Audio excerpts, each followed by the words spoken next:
Kalau tengok kita puasa kat sini, sampai kat sana dah lain. Tak faham. Dia lain. Oh, kalau kita musafir tempat lain. Sampai pagi kita campur kat sini. Okey. Sampai sana kalau kita tengok di sana, dia kan dah lain. Kita buka lah. Kena buka. Jadi sebab tu kalau tu kita kena ganti tak? Kena. Kena. Sebab saya kan, Sebab kita kena ikut tempatan. sebab saya nak pergi Oman hari itu. Oh, okey. Dan sini dah berpuasa. Sana raya. Saya makan raya sampai sana. Sebab dia orang puasa dulu. Tahun ni nak raya Oman. Tiap tahun raya lain. Saya bulan puasa ni selalu kena sakit ujian. Bulan puasa tukar-tukar. Ni saya share dalam grup.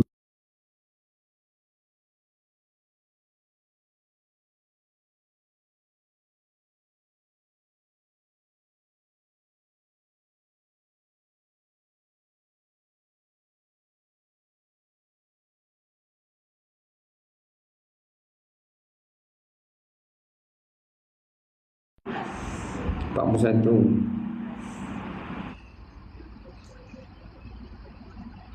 40 kan? Hari ni 42. Ha?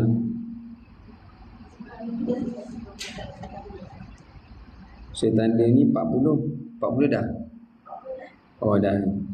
So 42. Okey, baik. Bismillahirrahmanirrahim. Assalamualaikum warahmatullahi wabarakatuh.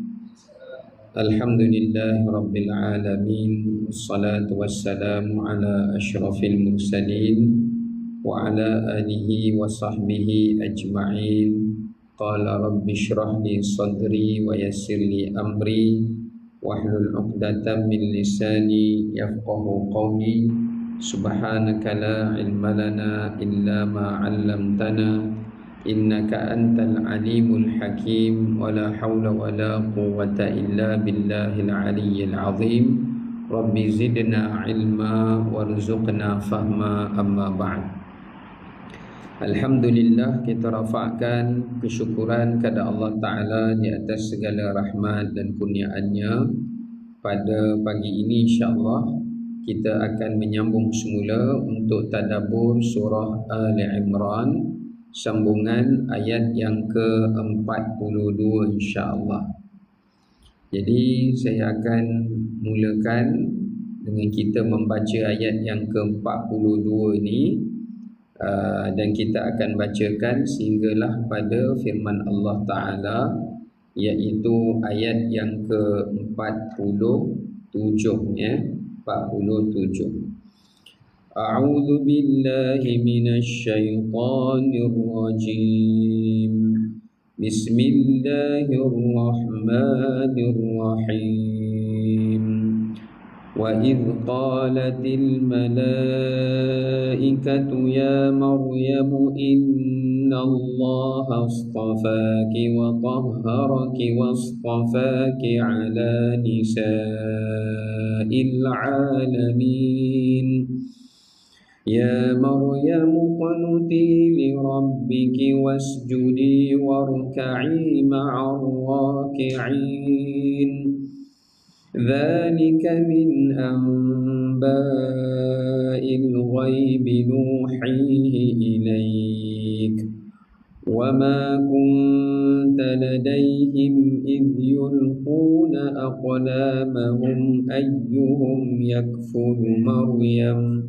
وَمَا كُنْتَ لَدَيْهِمْ إِذْ يَخْتَصِمُونَ إِذْ قَالَتِ الْمَلَائِكَةُ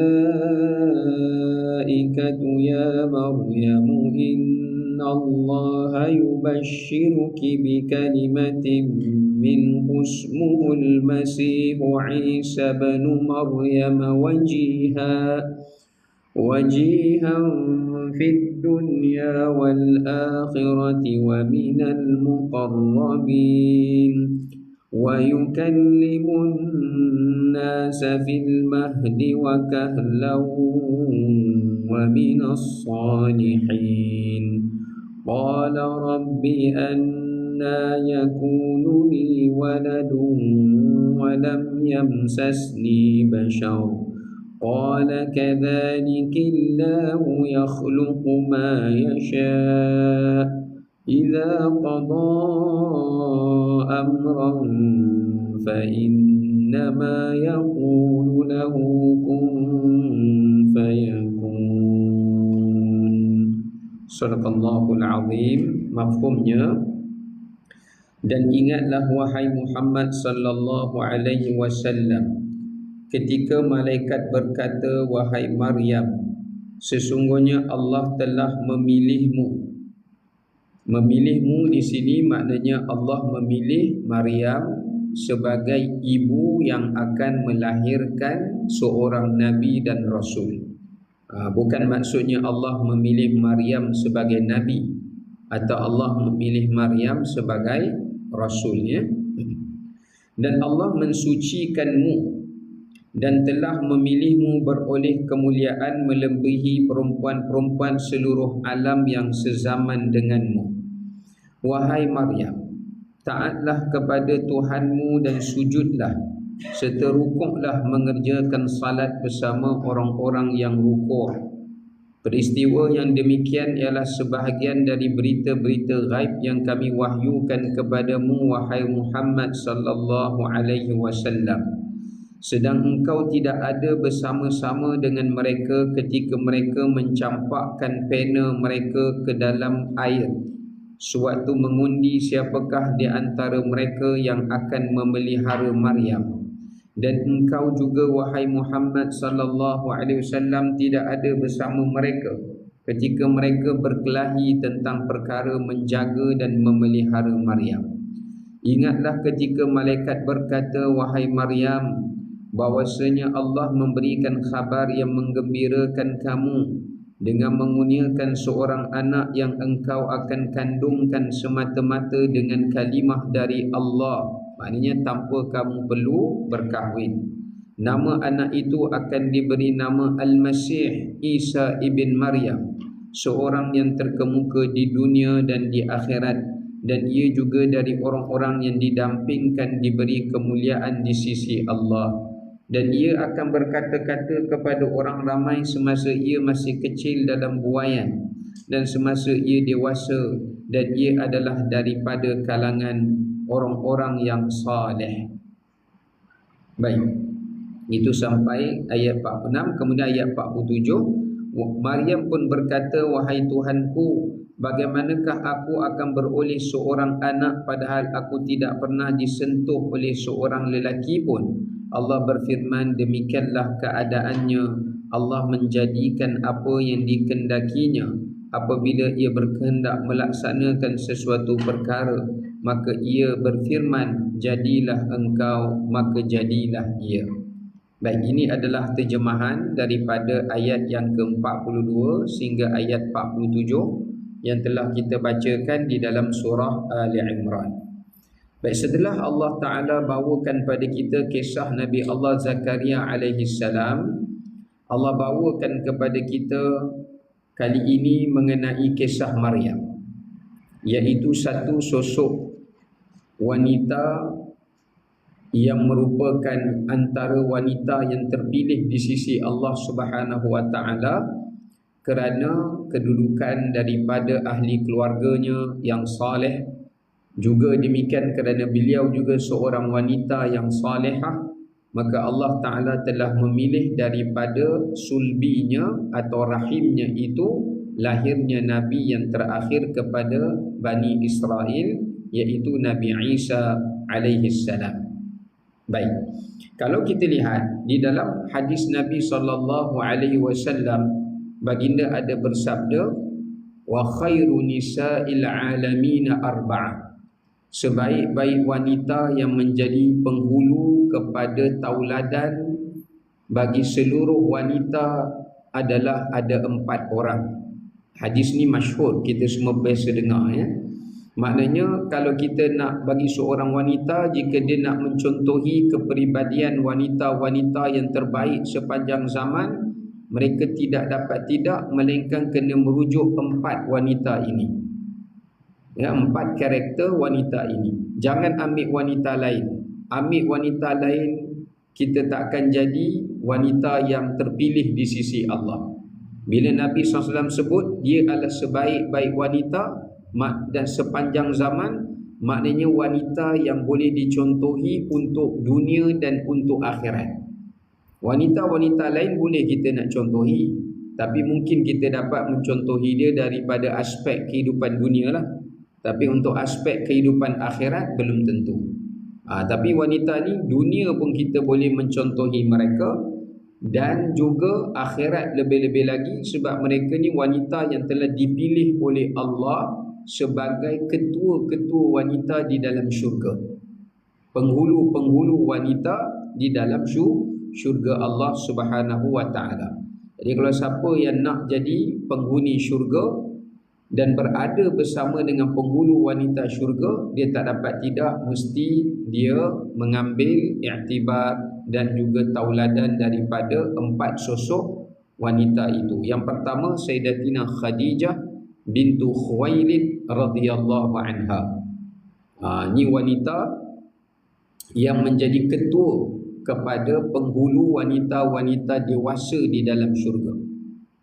Daripada Khadijah radhiyallahu anha ini, kita boleh mencontohi dari sudut sifat beliau sebagai isteri yang salihah, dan juga sifat beliau sebagai pemimpin di kalangan wanita. Sebab Khadijah ni dia bukan sebagai seorang isteri, tapi dia juga adalah seorang pemimpin. Pemimpin di kalangan para wanita. Terutamanya dia menjadi ikutan dalam perniagaan, dia menjadi ikutan dalam sumber kekayaan wanita yang kaya. Macam mana nak mencontohi kehidupan wanita kaya seperti Khadijah, wanita kepimpinan kerana kedudukan martabat dia di dalam masyarakat yang boleh dicontohi dan diikuti. Ini adalah sifat kepribadian yang ada pada Khadijah radhiyallahu taala anha. Selain daripada itu juga, sifat beliau sebagai seorang ibu yang salihah. Bukan isteri saja, tapi ibu yang muslihah. Maknanya ibu yang berjaya mendidik anak-anaknya sebagai anak-anak yang saleh. Memang kita boleh cari isteri yang salihah, tapi belum tentu isteri yang salihah berjaya mendidik anak menjadi anak yang saleh. Itu kita kena faham. Ada yang kita nampak wanita yang berjaya dalam masyarakat, dia jadi pemimpin masyarakat, tapi dia gagal untuk memimpin keluarga dia sendiri. Ada yang boleh, wanita yang boleh takbir syarikat, boleh takbir organisasi, boleh takbir macam-macam, tapi dia sebagai isteri kepada suami dia pun dia gagal. Maka sebab itu, kalau nak jadi pemimpin wanita, pemimpin masyarakat di kalangan wanita yang berjaya, merangkap sebagai isteri yang berjaya, merangkap sebagai seorang ibu yang berjaya, semuanya itu ada pada Khadijah bintu Khuwailid radhiyallahu anha. Ya. Bahkan ulama sampai menyatakan Khadijah ni bukan sekadar pemimpin wanita, bukan sebagai seorang ibu yang berjaya, isteri yang baik, tetapi beliau juga seorang pendakwah.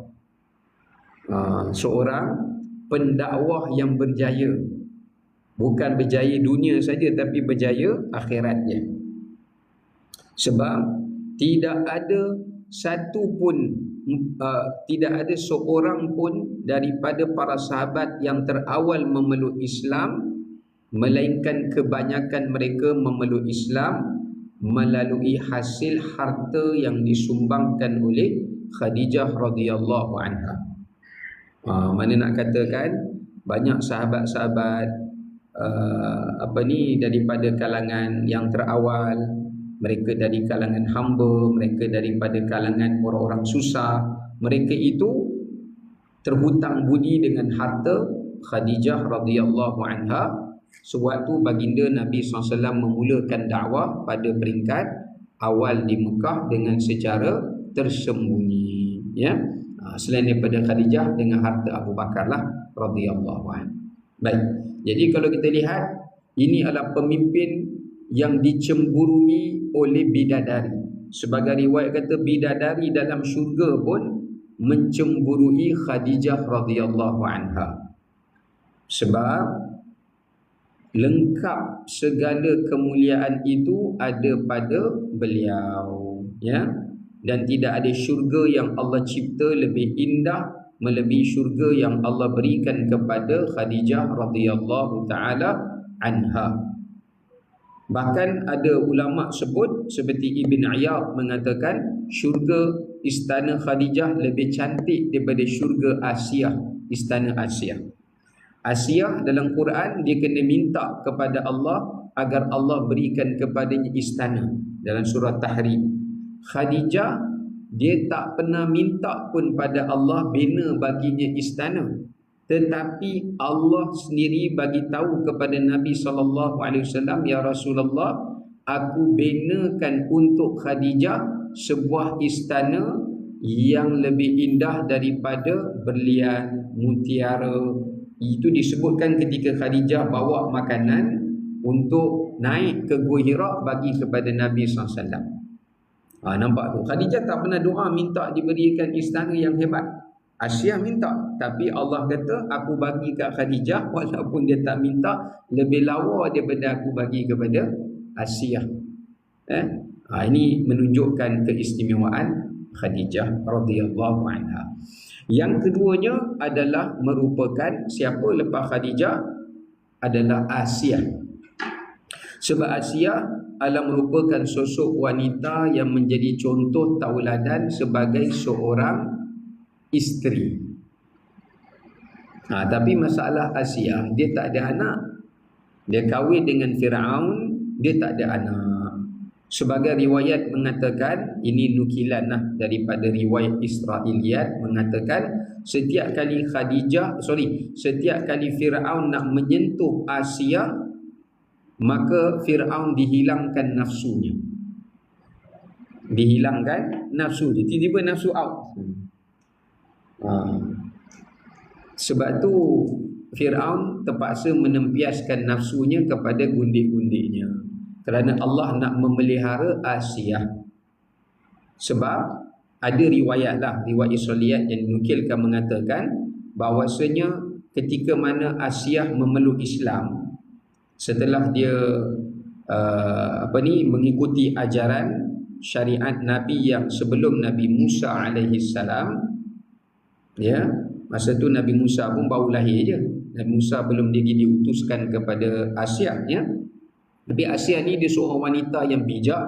Dia suka membaca, dia membaca beberapa ajaran Nabi, kitab Nabi-Nabi yang terdahulu, dan dia masuk Islam secara diam. Maka akhirnya bila dia masuk Islam, tetapi Fir'aun enggan masuk Islam, maka pada ketika itu Asiyah minta kepada Allah, ya Allah, kau peliharakanlah aku daripada nafsu Fir'aun. Sebab Asiyah takut nanti kalau dia dapat anak dengan Fir'aun, anak pun jadi anak yang tak beriman. Dalam riwayat mengatakan beliau membacakan doa seperti mana doa yang dibacakan oleh siapa? Sarah ketika mana Sarah nak disentuh oleh seorang raja di Iraq, di Babylon, sebab terpesona dengan kecantikan Sarah. Kan raja tu bila datang dekat dengan Sarah, tiba dia jadi keras, tak boleh. Lepas tu datang lagi sekali, keras lagi. Datang lagi sekali, keras. Lain kali dia kata, aku merdekakan hamba perempuanku Hajar yang belum aku sentuh, sebab aku tak dapat sentuh perempuan ni. Maknanya dia asal nak sentuh Sarah tu, tapi Sarah tu isi Nabi Ibrahim AS. Dalam riwayat mengatakan Sarah membacakan doa, Allahumma amantu bika wa bi rasulika wa ahsantu farji illa ala zawji fala tusallit alayya al-kafir. Maknanya, ya Allah, aku beriman dengan kau dan dengan rasul kau, kau peliharakanlah kemaluanku melainkan untuk suamiku, maka janganlah engkau memberikan aku dikuasai oleh orang kafir. Maka bila Sarah baca doa tu, kaku raja tu. Maka ada riwayat yang menyebutkan bahawasanya Asiyah pun baca yang sama. Cuma perkataan zauji tu Asiyah tak sebut, sebab Firaun memang suami dia. Dia hanya kata Allahumma amantu bika wa bi rasulika wa ahsantu farji fala tusallit alayyal kafir. Ya Allah, aku beriman kepada engkau dan kepada rasul kau, dan aku nak jaga kemaluanku, jangan kau bagi aku dikuasai oleh orang kafir. Firaun itu. Maka dengan sebab itu dia tidak ada zuriat bersama dengan Firaun. Ya, jadi Firaun tak dapat sentuh dia. Tapi yang ajaibnya, walaupun Firaun tak boleh sentuh dia, Firaun tak ceraikan dia. Biasanya suami ni pun tak boleh sentuh isteri, dia cerai lama dah. Kan? Buat apa dia kata? Kan? Jadi oleh kerana itu antara asbab lah. Mungkin kerana Allah jadikan Firaun ni disuka satu sudut yang ada pada Asiyah, yang tak ada pada wanita-wanita yang lain yang dijadikan sebagai hamba seksual dia saja. Baik. Jadi Asiyah contoh yang terbaik sebagai seorang isteri, tapi bukan sebagai seorang ibu. Bukan juga sebagai pemimpin masyarakat macam Khadijah. Yang ketiga, Maryam. Maryam yang kita nak bacakan dalam ayat surah Ali Imran ni. Sebab Maryam kita dah sebut dah sebelum ni, perbahasan kita masa awal dulu, ya, iaitu apakah makna Maryam. Ingat tak kita belajar dulu, Maryam maknanya wanita yang beribadah, al-abidah, wanita yang suka beribadah. Itu makna bagi perkataan Maryam. Ada yang mengatakan makna Maryam itu adalah as-sayyidah, pemimpin perempuan, ataupun al-khadimah, iaitu wanita yang akan berkhidmat terhadap masjid. Wanita pertama yang khidmat pada rumah Allah, Maryam lah. Kita susah nak cari dekat masjid ni. Memang tok imam perempuan memang haram lah, tak boleh lah. Tok Bilal perempuan pun tak boleh juga. Tapi kita nak cari masjid-masjid yang ada nik siap ni susah. Yang banyaknya tok siap. Nik siap jarang jumpa lah. Nik siap ni tak ada lah. Tapi saya pernah tengok ada satu masjid saya pergi, memang dia punya siap dia perempuan. Dia panggil nik siap. Dia perempuan. Ya, di zaman Nabi SAW pun nik siap perempuan. Yang perempuan yang kulit hitam tu, yang dia meninggal dunia sebab dia selalu sapu kawasan Masjidin Nabawi. Lepas sebulan dia meninggal, Nabi nampak kelibat dia tak ada. Nabi tanya Abu Bakar radhiyallahu an, mana pergi wanita yang selalu duk cuci kawasan Masjidin Nabawi? Oh, dah meninggal ya Rasulullah. Nabi jadi marah.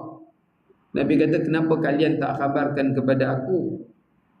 Apakah kalian menganggap dia ni sebagai kematian orang yang biasa?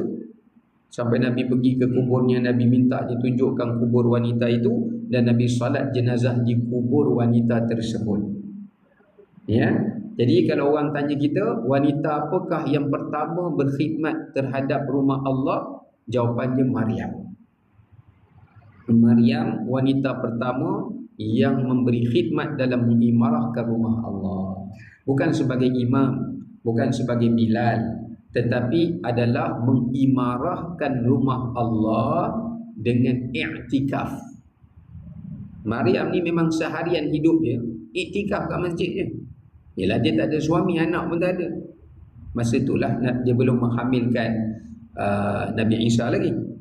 Dia duduk i'tikaf kat rumah Allah je. Makan minum pun dia tak keluar, malaikat bawa datang. Dan dia hidup sepanjang dalam rumah Allah tu untuk ibadat saja. Dia puasa campur solat, puasa solat, puasa solat. Dahsyat Maryam ni. Baik. Sekarang ni pun ada yang nama Maryam juga, tapi selalu kita jumpa dia bukan kat masjid lah. Ha. Nama Maryam ni kan kawan kita Maryam kan, tapi kita tak jumpa lah dia kat masjid, jumpa dia kat lain lah banyak kan. Baik. Okey, Maryam ni sebagai sosok apa Allah pilih kemuliaan baginya, iaitu sebagai pemimpin. Macam Khadijah. Maryam juga sebagai seorang pemimpin wanita yang menjadi contoh kepada umat, dan yang kedua adalah sebagai seorang ibu. Tetapi Maryam tidak sebagai seorang isteri. Dia bawah sikit ranking daripada Khadijah. Khadijah kita dah sebut tadi, pendakwah pun dia, pemimpin masyarakat pun dia, isteri terbaik pun dia, ibu terbaik pun dia. Complete 4 package ni. Kalau wanita tu ada 4 package ni, wanita terbaik. Dia boleh memimpin masyarakat, dia juga boleh memimpin keluarga, dia juga boleh menjadi seorang isteri yang baik, dia juga seorang pendakwah. Ataupun wanita yang berilmu pengetahuan. Kalau Maryam, dia ada ilmu, pendakwah, kemudian dia pemimpin, dan dia seorang ibu, tapi dia bukan seorang isteri. Dan yang terakhir Nabi SAW sabda ala Fatimah bintu Muhammad sallallahu alaihi wasallam radhiyallahu anha, iaitu anak perempuan Nabi SAW sendiri, iaitu Sayyidatina Fatimah. Ini adalah ketua wanita syurga di kalangan pemuda atau pemudi. Kalau ketua di kalangan dewasa, Khadijah. Ya, Khadijah radhiyallahu anha. Maka Fatimah adalah sebagai seorang anak. Sebagai seorang anak. Demikian juga beliau sebagai seorang ibu. Sebab dia ada anak Hasan dan Husain, cucunda Nabi SAW. Tetapi Fatimah dia tidak menjadi pemimpin masyarakat. Dia tidak menjadi pemimpin masyarakat, tapi dia seorang yang dikenali sebagai ibu yang terbaik. Demikian juga adalah merupakan seorang isteri yang terbaik, dan juga merupakan seorang anak yang terbaik. Ya, anak yang terbaik. Okey. Kita kembali semula. Pada ayat 42 ni Allah Ta'ala sebut, Allah mulakan dengan perkataan wa'if. Kalau kita baca Quran, mana-mana kita jumpa perkataan if saja, maknanya Allah sedang menceritakan situasi di waktu itu. Sekarang ni Allah tengah puji Maryam. Allah puji Maryam. Malaikat masa datang jumpa Maryam, Maryam tu dalam keadaan sedang solat. Tu kita boleh tengok ayat 42 dan 43. Ini ada mesej pengajaran yang Allah nak sampaikan kepada kita. Apa dia? Sebaik-baik manusia adalah bila malaikat datang kepada dia, dia sedang ibadat, malaikat tinggalkan dia pun dia sedang ibadat. Bila malaikat datang kat kita? Malaikat datang ni setiap masa lah kan. Yang dah sampai masa malaikat datang tu malaikat maut dia. Dan sampai masa dia datang. Tapi malaikat hafazah ni malaikat yang ditugaskan oleh Allah untuk rekod amalan-amalan kita, raqib atid ni sentiasa ada. Tapi maksud kat sini malaikat yang memang Allah kirimkan untuk mendatangi kita. Dan itu waktu assembly, waktu malaikat berhimpun adalah selepas subuh dan selepas asar. Selepas subuh atau waktu subuh dan juga waktu maghrib. Selepas asar menjelang awal maghrib. Sebab dalam hadis Nabi SAW, dalam hadis yang sahih menyebutkan bahawasanya malaikat yang bertugas di waktu malam akan turun di waktu subuh, akan naik di waktu subuh, dan bertugas di waktu siang akan turun di waktu subuh. Mereka berhimpun di waktu subuh. Jadi malaikat yang tugas waktu malam, masa dia nak naik, dia kata, ya Allah, dia akan hantar laporan. Allah dalam hadis tu Allah berfirman, kaifa taraktum ibadi, macam mana kau tinggalkan hamba-Ku tadi? Masa kau tinggalkan dia, dia buat apa? Itu yang Allah tanya malaikat tau. Jadi malaikat yang tugas malam nak naik ni, dia kata, masa aku tinggalkan dia ya Allah, dia salat subuh, sebelum subuh dia salat malam, dia salat witir, dia beristighfar di waktu sahur, dan aku tinggalkan dia masa subuh dan selepas subuh dia masih berzikir pada. Dan malaikat yang datang tu pula, apa Allah akan tanya pada dia nanti? Kaifa ataitum bihim? Macam mana kau datang kepada mereka? Kami datang pada mereka pun dia tengah buat ibadat juga ya Allah. Sebab tu ulama kata waktu subuh dengan waktu asar menjelang maghrib ni adalah waktu yang mana disebut buku amalan kita dimulai dan ditutupi. Dan dia juga adalah waktu yang kebanyakan manusia lalai, kebanyakan manusia alpa, kebanyakan manusia berfoya-foya. Lepas subuh orang buat apa? Membuta lah. Apa lagi kan? Orang malas, orang tak aktif dan sebagainya. Kalau lepas asar nak menjelang maghrib tu pun orang dah penat dah balik kerja. Orang mesti nak lepak, orang mesti nak enjoy, tunggu maghrib kan? Dah booking mana-mana kelab ke dan sebagainya, contohlah ya. Jadi nak gambarkan pada kita, ini menunjukkan malaikat yang mendatangi Maryam ini, mereka mendatangi pada waktu yang Allah suruh mereka datang. Dan kita dalam hidup ni kita kena tahu bila poin-poin waktu-waktu yang penting yang memang malaikat datang tengok kita dan dia naik balik kembali pada Allah, dia bagi laporan itu pada kita. Ada 3 waktu. Tadi saya dah sebut dah, waktu pertama waktu subuh, sebelum subuh dan juga sehingga selepas subuh. Yang kedua selepas asar sehinggalah bermula di awal maghrib. Sebab tu awal maghrib ni agama ajar kita panggil anak-anak sebelum maghrib dah balik dah, nak buat apa? Prepare nak pergi semayang. Kan? Panggil, tutup pintu, tutup tingkap. Pasal apa? Panggil anak kamu balik sebab apa? Nak prepare. Kita time ni nak pergi semayang ni. Bukan nak lepak lagi kat Padang. Bukan nak ada kat shopping complex lagi. Nak kena buat persediaan nak pergi solat. Kalau bagi orang berpuasa, persediaan nak berbuka lah. Bukan lagi duk melilau lagi tu. Ya.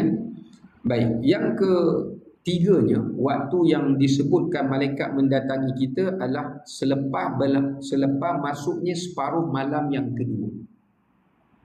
Ini adalah waktu yang malaikat datang kepada manusia yang paling sunyi sekali. Masa malaikat datang, ya Allah, aku datang dia pun tengah tidur, aku balik pun dia tengah tidur. Kan? Jadi ada 3 waktu. At least daripada 3 waktu ni 2 tu kita okey lah. Kan? So dia datang sebelum subuh, waktu sahur malaikat datang, sampailah lepas subuh. Nombor 2 selepas asar sampailah awal maghrib. Awal maghrib. Ya. Dan yang ketiga, malaikat datang setelah separuh kedua malam, pertengahan malam, sampailah menjelang hampir pada waktu sahur. Ya. Ini adalah waktu-waktu yang waktu kita panggil, saya bagi istilah waktu emas. Waktu emas di mana malaikat menyaksikan amalan anak Adam dan mereka cerita pada Allah dan Allah berbangga dengan hamba-hamba. Gagak kita dapat hidupkan ke tidak 3 waktu. Kalau kita dapat hidupkan, manfaatkan 3 waktu ini, maka kita layak mendapat syafaat para malaikat yang menyaksikan kebaikan kita, dan dalam masa yang sama juga adalah dibanggakan oleh Allah Subhanahu wa taala. Ya. Sebab tu lepas asar ni kan banyak orang tengoklah, lepas asar orang buat apa, cuba tengok parti orang buat apa. Lepas subuh pun orang buat apa, ya. Kalau yang masak nak bagi orang juadah berbuka puasa tu, tu dapatlah pahala, ya. Tapi biasanya kalau dia membeli je kan, dia banyak main scroll je lah. Scroll. Tak tahu nak tunggu buka puasa. Buat apa, tengok je lah gadget tu. Ya.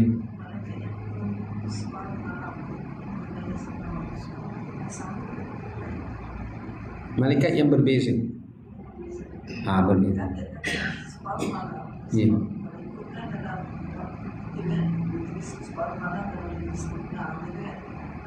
Ya, 12.30 ke atas macam tu, separuh malam. Tapi kalau kita tak bangun, kita bangun yang 4 setengah. Terkira lah. Dia within, dia bermula daripada separuh malam sampai menjelang waktu sahur, dia berhenti sampai situ. Within tempoh tu, hours tu, period tu, kita termasuk lah. Tak kisahlah kita bangun pun, bangun lambat pun okey lah. Dia kira juga pasal dia tak balik lagi. Malaikat tak balik lagi. Bukan maksudnya 12.30 tu kita nak kena bangun dah. Sebab melainkan pada malam Lailatul Qadar. Malam Lailatul Qadar malaikat start turun daripada maghrib. Tapi kalau selain Lailatul Qadar, separuh malam yang kedua baru dia turun. Itu yang Allah berfirman dalam hadis. Allah tanya malaikat, ala min mustaghfirin fa'aghfirlah, ala min mustarzikin fa'arzuqlah, ala man sa'alani la'utiyannah. Ada tak orang yang minta ampun pada aku, wahai malaikat? Malaikat yang turun masa tu lah. Ada tak dia datang minta ampun pada aku nak ampunkan dia ni? Ada tak yang nak minta rezeki kepada aku nak bagi kepada dia? Ada tak yang nak minta apa-apa hajat, aku nak perkenankan hajat dia?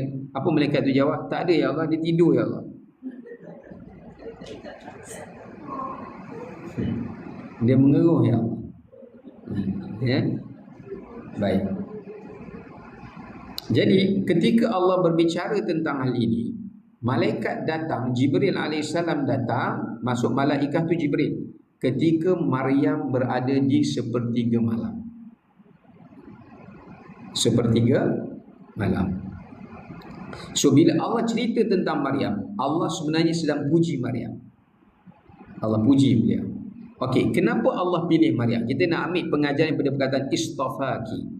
Allah kata, Allah suruh Jibril bagi tahu kat Maryam, aku telah memilih engkau wahai Maryam 3 benda.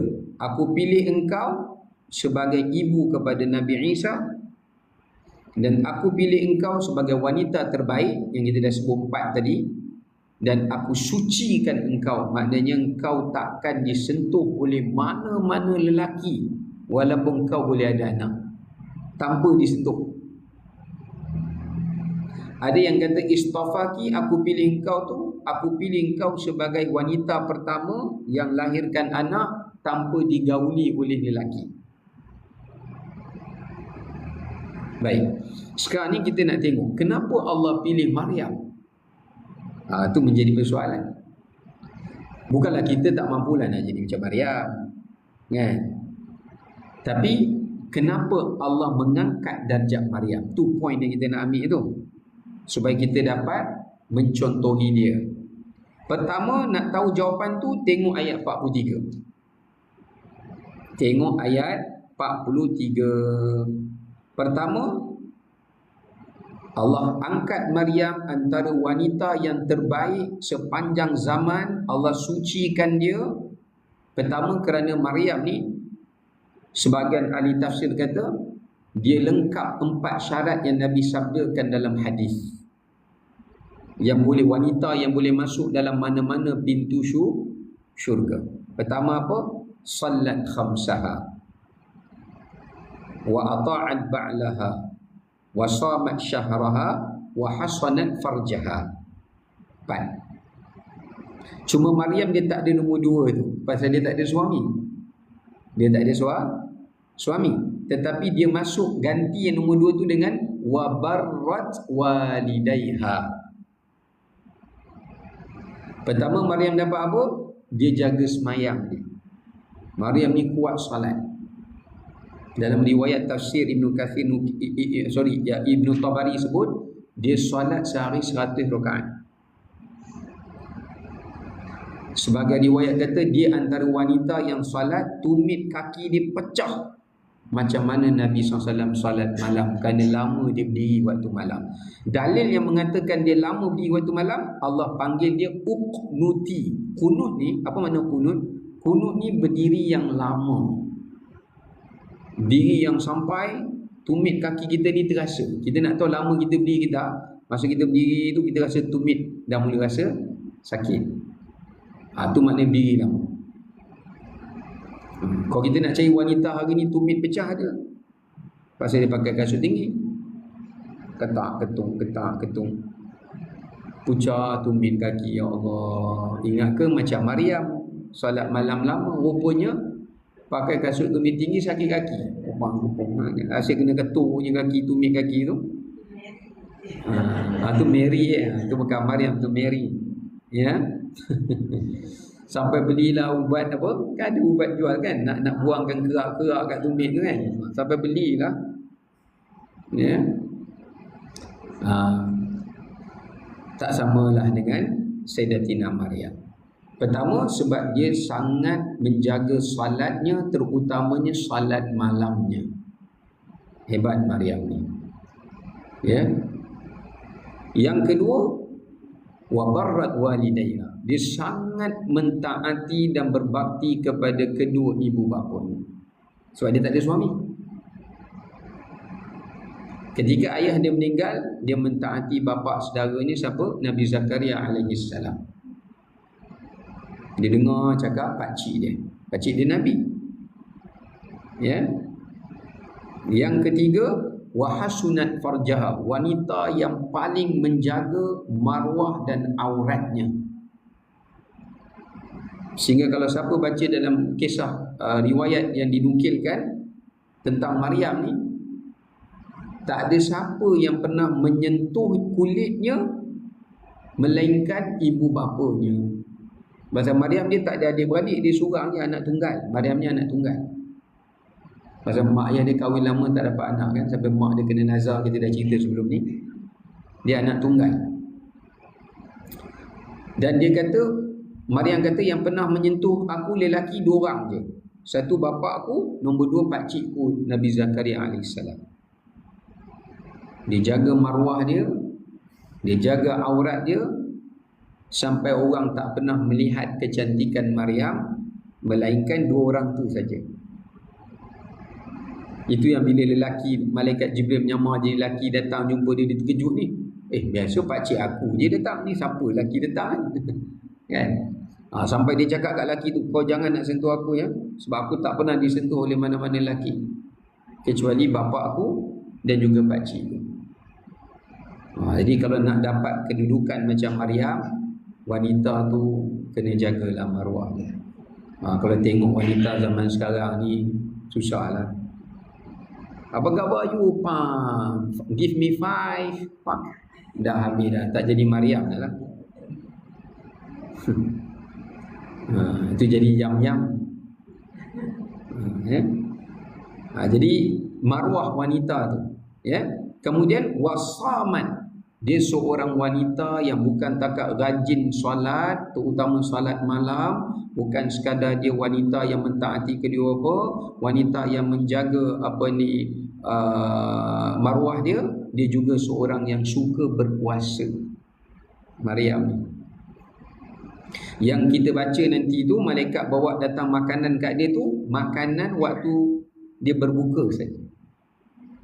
Sebab memang Nabi Zakaria tahu anak saudara dia ni memang suka puasa. Jadi dia datang tu, dia nak bawa makanan, dia kata, dah ada makanan dah. Daripada mana kau dapat makanan ni untuk kau berbuka? Dia kata Allah bawa turun. Tapi malaikat yang bawa turun, tapi malaikat bawa turun tanpa menyerupai manusia lah. Maksudnya Maryam tengah solat, sudah makanan dah ada dah. Macam itulah. Tapi Maryam tahulah yang turunkan makanan tu adalah Allah Subhanahu wa taala. Ya.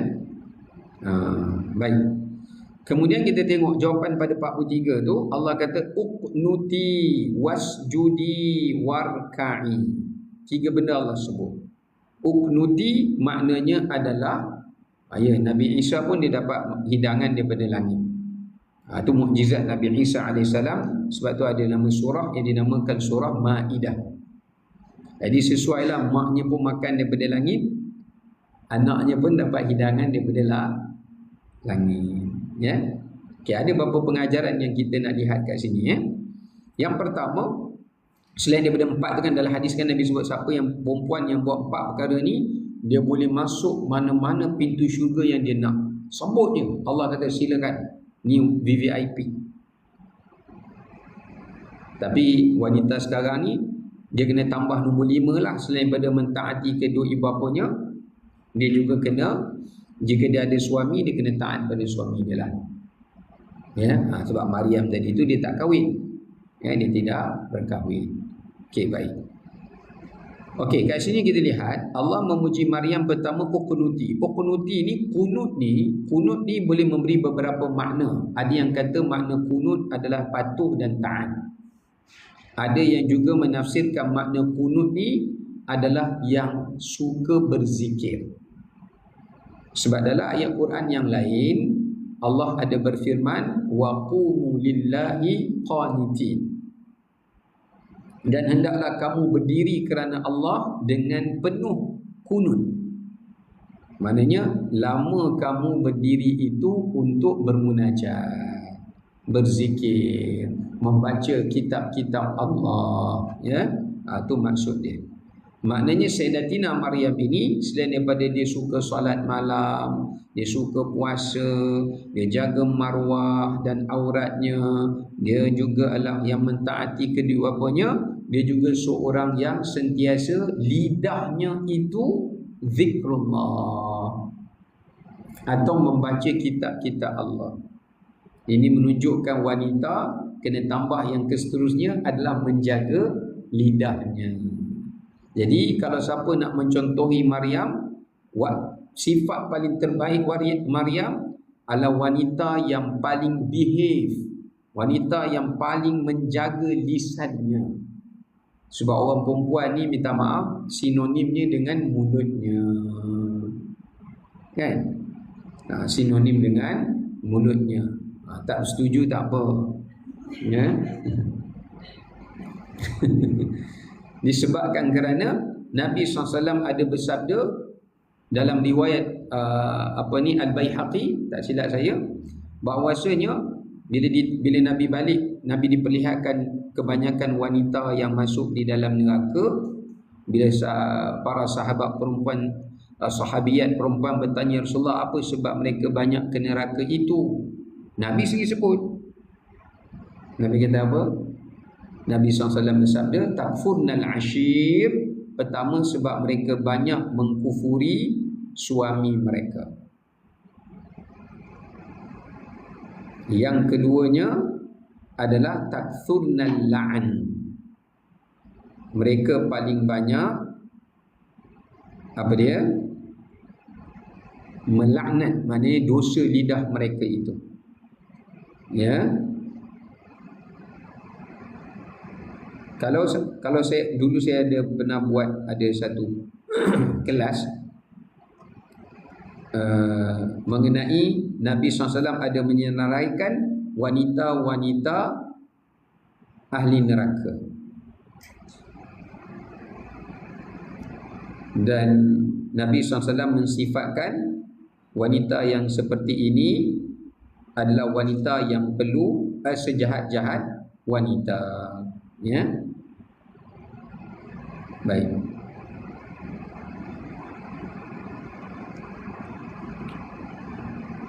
Baik, apa dia antara sifat dia? Yang pertama saya sebut tadi, takfurnal ashir, yang banyak mengkufuri suaminya.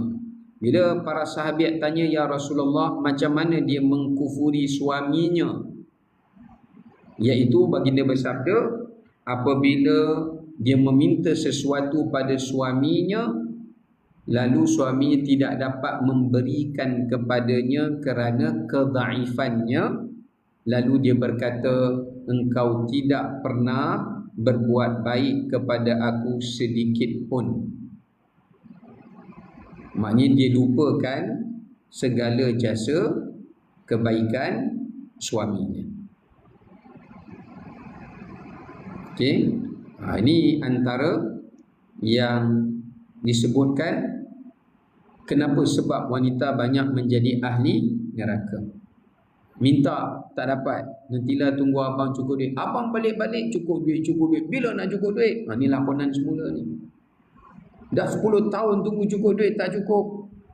Menyesal lah kahwin dengan abang. Contoh. Ni skrip daripada pengarah lah.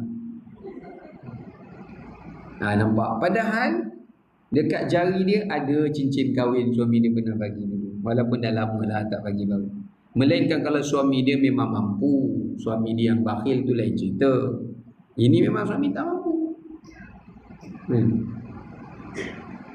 Baik, tu yang pertama. Yang kedua, taksunnal la'an, dosa lidah, banyak mengumpat, mengadu domba. Sebenarnya lelaki pun ada jugalah. Tapi kalau wanita pun dia selalu suka bercerita. Atau kalau duduk dengan orang perempuan ni ada je cerita dia. Kan? Ya? Ada je benda dia nak cerita lah. Dia pakar cerita. Ya? Walaupun tidak semua perempuan begitu. Okey, yang ketiga apa dia? Nabi sebut takthunna syikayah. Ciri-ciri wanita yang seterusnya takthunna syikayah, yang paling banyak suka mengadu. Paling banyak suka mengadu. Sebab tu Allah tak suka perempuan macam ni. Saya ni dia mengadu pada Allah tak apa.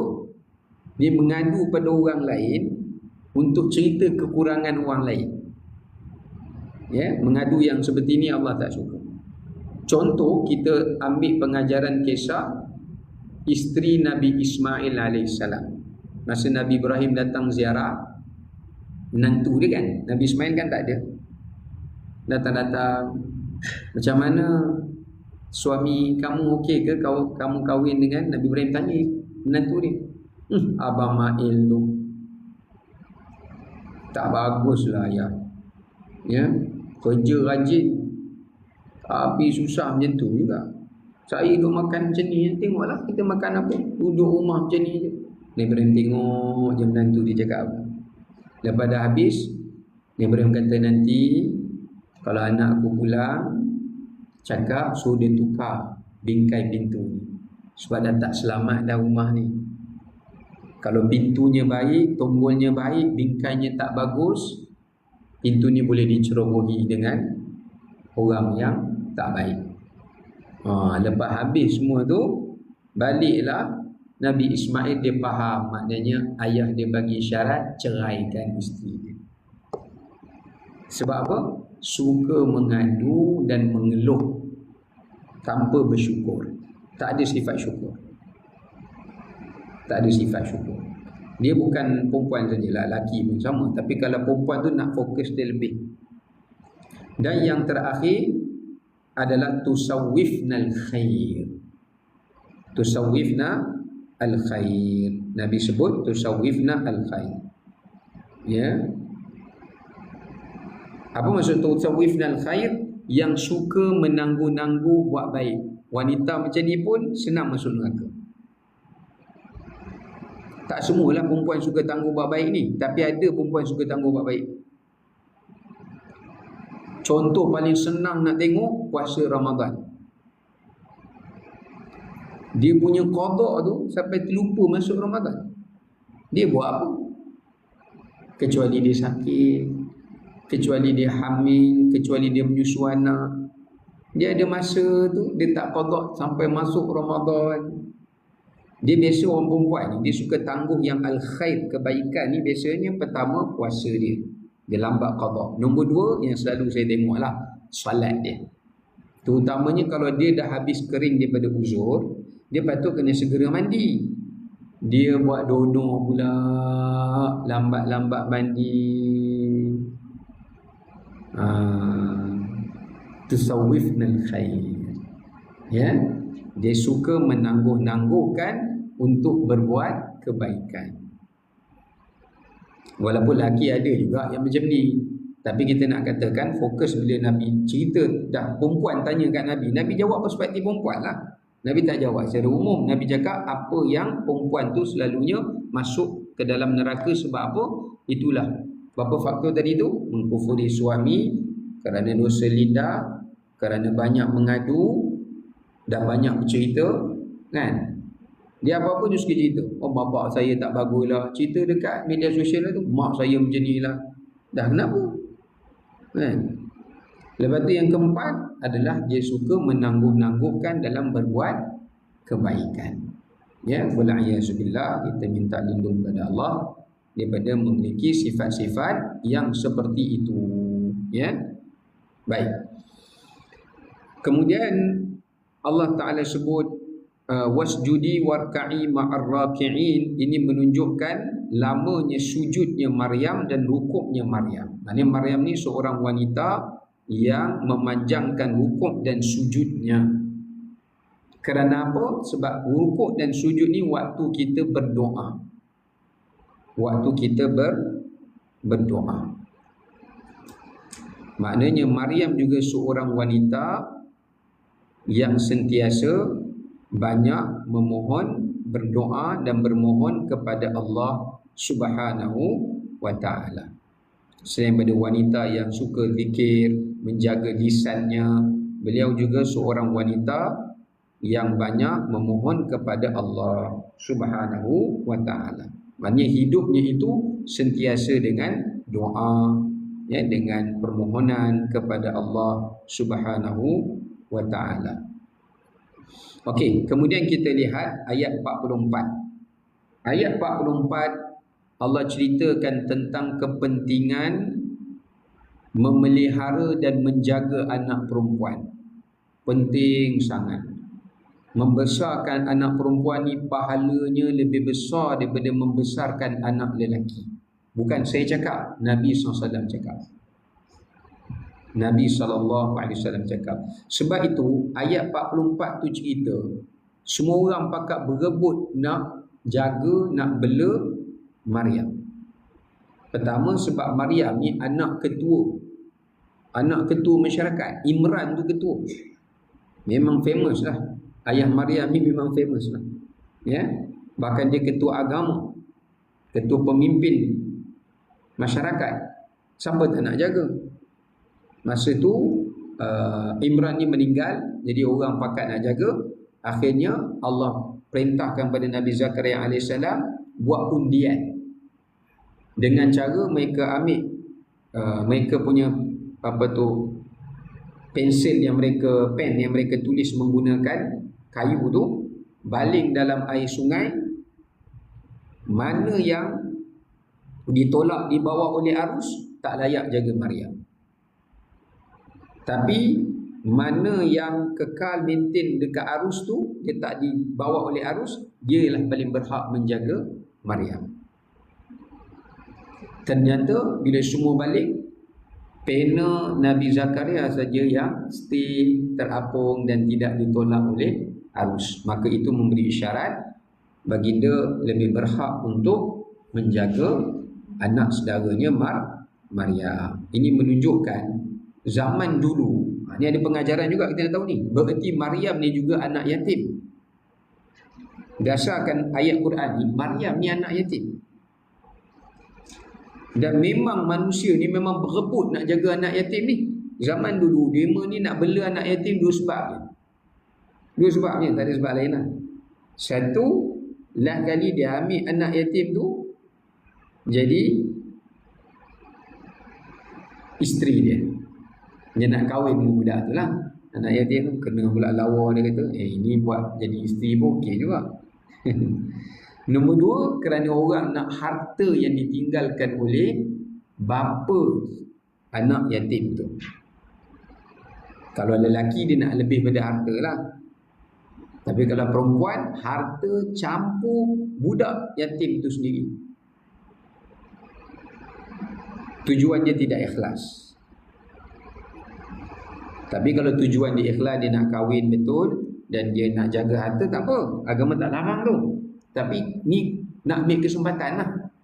Sekadar nak ambil kesempatan, bukan nak jaga betul pun. Ini yang Allah Ta'ala mengharamkan kita daripada memakan harta anak yatim. Kerana dia termasuk di antara dosa-dosa yang besar.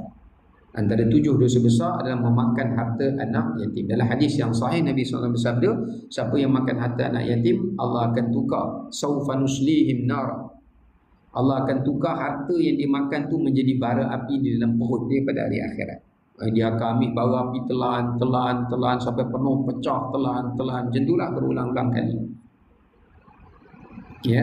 Dan apatah lagi syariat dulu sebelum syariat Nabi Isa, perempuan ni banyak mana pun boleh, unlimited. unlimited wife.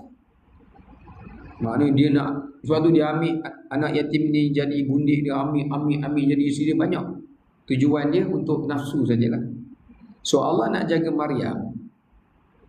Sebab Maryam ni memang besar, Allah dah maha mengetahui dah. Besar ni dia sangat pemalu, dia sangat jaga maruah dia. Tak layak dia disentuh oleh lelaki yang nak jaga dia tujuan nafsu. So Allah bagi yang menjaganya siapa? Pakciknya, iaitu Nabi Zakaria alaihi salam. Itu cara. Poin yang kita nak ambil selain daripada menjaga hak kebajikan anak yatim, poin yang kita nak ambil juga pengajaran dekat sini adalah iaitu kepentingan untuk mendidik dan membesarkan anak perempuan. Ini sangat besar pahalanya di sisi Allah Subhanahu wa taala. Saya bagikan contoh. Tapi saya tak ada anak perempuan. Anak lelaki je ada. Jadi tak dapatlah masuk dalam kelebihan ni. Ya. Baik. Nabi SAW bersabda, "Man wulidat lahu ibnah falam ya'diha walam yanhaha walam yu'athir waladuhu 'alaiha adkhalahu Allahu bihal jannah." Siapa yang Allah berikan padanya walaupun seorang anak perempuan. Sebab tu Allah letakkan dalam surah Ali Imran ni. Dan bila orang musyrikin Mekah dengar kisah Maryam, tujuan dia Allah bawa kisah Maryam sebab orang musyrikin Arab ni kan dia orang bunuh anak perempuan. Walaupun tak semualah, kebanyakan mereka bunuh anak perempuan ni. Dengar anak perempuan tanam hidup-hidup. Ini semua tak datangkan Tuhan. Jadi Allah bawa cerita Maryam supaya mereka sedar anak perempuan ni sebenarnya mulia. Tengoklah kisah Maryam. Kamu yang tak baca kitab Nabi-Nabi dulu, Maryam ni Allah angkat dia. Dia jadi wanita hebat. Dia jadi wanita ahli masjid. Dia jadi wanita pemimpin. Daripada anak dia adanya seorang Rasul. Yang kamu bunuh anak perempuan siapa? Soalannya itu mesej yang Allah nak bagi tahu. Baik. Maka Nabi bersabda, siapa yang Allah bagi dia walaupun seorang anak perempuan, dia tak bunuh anak perempuan itu dan dia mendidik anak perempuannya itu, melainkan Allah akan masukkan dia dalam syurga. Siapa yang Allah masukkan? Mak bapak dia. Walaupun anak perempuan dia seorang je. Tak perlu banyak pun cukup. Sebab tu kadang-kadang kita ni duk sibuk cari pintu syurga dengan solat, dengan puasa, dengan macam-macam lah, sedekah. Sampai kita abaikan anak perempuan kita kat rumah tu. Kan? Walaupun kita buat amalan-amalan sunat banyak, kita abaikan anak perempuan kat rumah tu, nak masuk syurga macam mana? Sebab itu the main gate, pintu yang paling penting yang kamu kena jaga. Yang amalan sunat ni sunat. Bela anak perempuan, didik anak perempuan tu wajib. Maka sebab itu, itulah main gate yang boleh sampaikan kita pada syurga Allah Ta'ala. Ya. Dalam hadis yang lain, Nabi bersabda, "Man 'ala jariyatain hatta tablugha jaa yaumil qiyamah ana wa huwa dhamma asabi'ah." Nabi bersabda, siapa yang didik anak perempuannya dengan baik, dia dengan aku di dalam syurga dan akhirat macam ni. Setengah riwayat Nabi sebut Nabi genggam jari dia macam ni. Oh, dahsyat tu. Kalau anak yatim Nabi buat macam ni, Nabi jarakkan sikit. Ini genggam terus. Dhamma asabi'ah, lagi rapat daripada siapa yang bela anak yatim. Nabi sabda apa? Dalam hadis yang saya baca tadi, riwayat Muslim, siapa yang membela, mendidik dua anak perempuannya sampai baligh, maknanya sampai suami dia kahwin dengan dia, sampai situ je, maksimum dia sampai situ je. Dia dah kahwin, suami dia jawab lah. Suami dia lah pula ambil alih tugas tu. Tapi kalau kita berjaya sampai dia kahwin, Allah seronok je, ya Allah. Sebab tu berita paling gembira bagi mak bapak, bila anak perempuan dia dah mula berkahwin, dia tengok, dia serah anak perempuan dia kepada menantunya sebaik-baik anak. Masa tu lagi Allah Allah dah firmankan kamu akan masuk syurga. Berita gembira tu dah sampai awal lah. Tapi kalau diserah anak perempuan dia dekat menantu dia asyik call dia mama, call mak betul. Saya pening lah dengan anak mama ni. Pasal apa? Saya tak tahu saya kahwin dengan orang ke saya kahwin dengan hantu. Yang tu pening lah. Yang tu pening lah kita. Tapi kalau dia call, sudah dah call lah macam ni. Mama, terima kasih mama. Saya tak pernah jumpa seorang isteri sebaik anak mama. Yang kalau dicakap macam tu, ulama kata tilkal busyra ajilah. Itu berita syurga yang Allah awalkan kepada seorang ibu dan ayah. Saya tak menyesal kahwin dengan anak mama. Hebatlah mak ayam ni. Kita kena tabik hormat.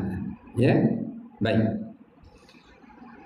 Dan baginda kata, aku dengan orang yang didik bela anak perempuan yang baik ni, wa dhamma asabi', Nabi genggamkan jarinya. Maknanya rapat sungguh lah. Ya, rapat sungguh. Tapi dalam hadis yang lain Nabi bersabda, kalau siapa yang tak ada anak perempuan, maka dia boleh menjaga anak saudara perempuan atau adik perempuan. Contoh kita abang sulung lelaki, ayah kita meninggal, ada adik bongsu kita perempuan, kita bela adik bongsu kita. Nasihat dia, jaga dia, pun boleh masuk syurga. Ini bagi yang tak ada anak perempuan. Ataupun kita ada mak saudara, suami dia dah meninggal, ya, bapa saudara, kita panggil apa? Suami dia meninggal. Jadi mak saudara kita tu hidup susah kan, kita jaga dia sampai dia meninggal pun boleh dapat juga. Ini bagi siapa yang tak ada anak perempuan lah. Ya, siapa yang tak ada anak perempuan, dalam hadis Nabi sebut sama ada anak perempuan ataupun saudara perempuan ataupun mak saudara perempuan. Ya, dalam hadis yang lain, ni banyak hadis ni saya tak boleh nak baca semua. Nabi bersabda, kalau dia jaga 3 orang anak perempuan dengan baik, melainkan kunna lahu hijaban minan nar. Anak perempuan tu akan menjadi pendinding dia daripada neraka. Anak perempuan tu bagi syafaat ke mak ayah dia. Ya Allah, jangan bakar mak ayah walaupun dia ada dosa, ya Allah, sebab dia didik aku dengan baik. Ya, dia didik aku dengan baik. Bahkan pernah satu ketika Aisyah cerita, sebab Aisyah ni kan dia tak ada anak. Dia tak ada anak dengan Nabi SAW. Jadi dia kata ada seorang perempuan datang ketuk pintu rumah Nabi SAW. Dia ada 2 orang anak perempuan, 2 orang ni susah. Lepas tu dia minta nak makan. Aisyah kata, aku tak ada apa makanan kat rumah melainkan sebiji buah tamar. Aku pun bagilah dekat ibu tadi tu yang bawa 2 anak perempuan dia. Maka aku lihat ibu tadi koyakkan 2 buah tamar tu, sebiji tamar tu, dia bagi ke anak perempuan dia kanan separuh, dia bagi ke anak perempuan kiri dia separuh, tanpa dia memakannya. Lepas tu dia balik. Sebab Aisyah pun ada sebiji tu. Sebiji lagi nak kongsi dengan Nabi untuk buka puasa. Kalau kita lah, baliklah, saya pun tinggal 2 biji je. Seorang satu yang kamu nak minta pula, baliklah cari orang lain. Dah, Aisyah bagi juga, tapi dia ambil, bagi. Ya, lepas bagi, Nabi SAW balik rumah. Aisyah cerita, tadi nampak hebatnya kasih sayang seorang ibu tu ya Rasulullah. Dia sanggup tak makan, dia bagi anak-anak dia makan. Anak dia 2 orang tu perempuan pula. Apa Nabi respon? Nabi kata, mani betulia min hadhil banat. Siapa yang Allah uji, mak ayah yang Allah uji dengan karenah anak perempuan. Anak perempuan. Anak lelaki pun pening juga. Tapi anak perempuan ni mencabar dia lebih lah kan? Sebab anak lelaki ni dia pandai nak protect diri dia juga kan. Anak perempuan ni kadang susah juga, ya? Dia mudah ikut. Dan saya ada kenalan anak murid saya, sampai dia kata, anak saya boleh tak Ustaz, berdosa tak saya tak nak mengaku anak perempuan saya tu anak kandung saya. Saya kata, kenapa akak cakap macam ni? Dia kahwin lari dengan Mak Saleh kat Australia. Dia minat kat Mak Saleh tu dekat chat ni, chat, online chat ni. Dia bercinta, lari. Tak beritahu khabar apa, tak tahu saya balik, barang semua dah habis, dah cabut. Tak tahu beritahu, kata dah dalam flight dah. Lepas tu tak tahu hantar gambar dah menikah dah. Tanpa wali. Bapak dia hidup lagi. Dia pakai wali hakim lah. Asalnya tak masuk Islam. Mak dia kata, bagilah dia masuk Islam dulu, bagilah kenal dulu kan. Dia takut mak dia tak bagi pun, lari lah. Baik. Makna katanya susahlah ujian tu. Ujian tu susah, berat ujian ni. Tapi Nabi kata siapa yang diuji oleh Allah dengan anak-anak perempuannya, dia sabar dengan ujian tu, dia hadapi dengan cara terbaik. Tapi kalau dah buat terbaik pun tak boleh juga, tetap Allah akan hijabkan dia daripada api neraka. Nak buat macam mana? Sebab dia kata saya dah bagi pendidikan elok dah ajar daripada kecil dah ni. Tapi bila dia dah balik, dia boleh buat laluan dia sendiri, dia buat pilihan jalan dia sendiri. Ya. Jadi ini menunjukkan betapa besarnya pahala orang yang memelihara anak perempuan. Sebab itu kita tengok pada ayat 44 tu pengajaran dia nak menunjukkan kepada kita bahawasanya kepentingan untuk mendidik anak-anak ni mesti merujuk kepada pembimbing yang baik, ibu bapa yang baik, ya, ataupun penjaga yang baik kalau dia anak yatim lah, untuk dididik. Dan nak memberitahu kesan pendidikan kepada anak-anak itu bergantung kepada ibu dan ayahnya. Ya, bergantung pada ibu dan ayahnya. Ya, baik. Wallahu ta'ala alam. Saya kena tangguh sekadar itu dulu. Nanti insya-Allah kita akan sambungan surah Ali Imran ini. Yang dalam live ni dia kata saya ada 5 anak perempuan, masya-Allah. Lagi banyaklah pahala. Ya. Alhamdulillah.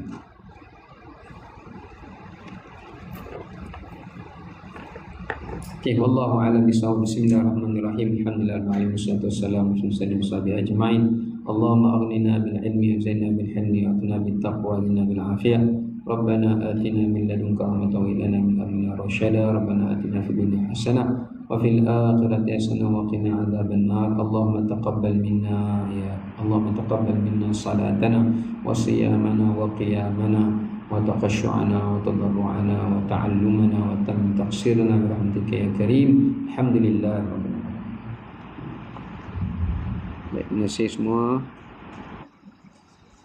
Alhamdulillah ramai lagi. InsyaAllah kita jumpa lagi nanti kelas minggu depan insyaAllah. Anak lelaki je 8 orang, tak apa, alhamdulillah. Anak lelaki pun kita lantik, kita didik supaya jadi imam. Wa ja'alna lil muttaqina imama. Didik mereka menjadi pemimpin orang bertakwa.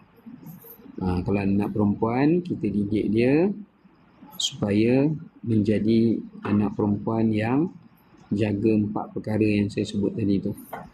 Qurratu Ain adalah kat YouTube atau FB. Okey, kalau siapa yang nak kuliah ni, saya akan download. Nanti saya akan post dekat FB saya ataupun dekat YouTube saya insya-Allah. Esok datang Kelang. Nuraizan, Kelang kat mana tu Nuraizan? Nanti Qurratu Ain tengok dalam FB saya, Muhammad Hafiz Abdul Qadir. MOHD Hafiz Abdul KHODIR. Tapi saya punya FB tu dia tak boleh accept friend ramai lah. Sebab dia bukan apa yang dia panggil, tak tahu lah setting dia macam mana, saya tak tahu. Kena tengok kat satu lagi Facebook lah, Imam Muda Hafiz. Nanti saya post kat situ lah. Saya akan post kat situ insya-Allah. Ataupun di YouTube saya, Imam Muda Hafiz pun ada. Nanti saya akan share download insya-Allah. YouTube atas nama Imam Muda Hafiz. Ni Qurratu Ain dah tag saya dah ni. Dah follow. Okey, terima kasih. Okey, kita jumpa lagi. Assalamualaikum warahmatullahi wabarakatuh.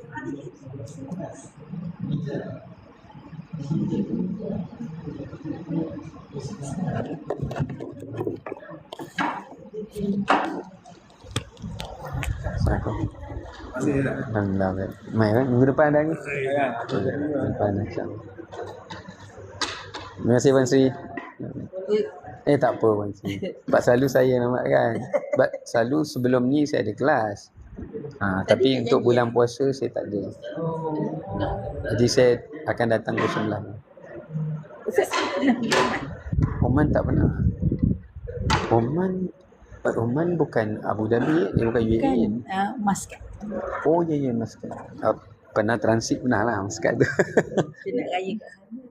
Oh ya ke? Assalamualaikum Ji. Salam. Baik. Sihat-sihat alhamdulillah. Alhamdulillah.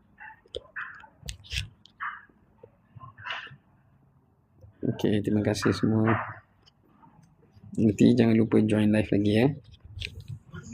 Jam 1 nanti insya-Allah. Jam 1.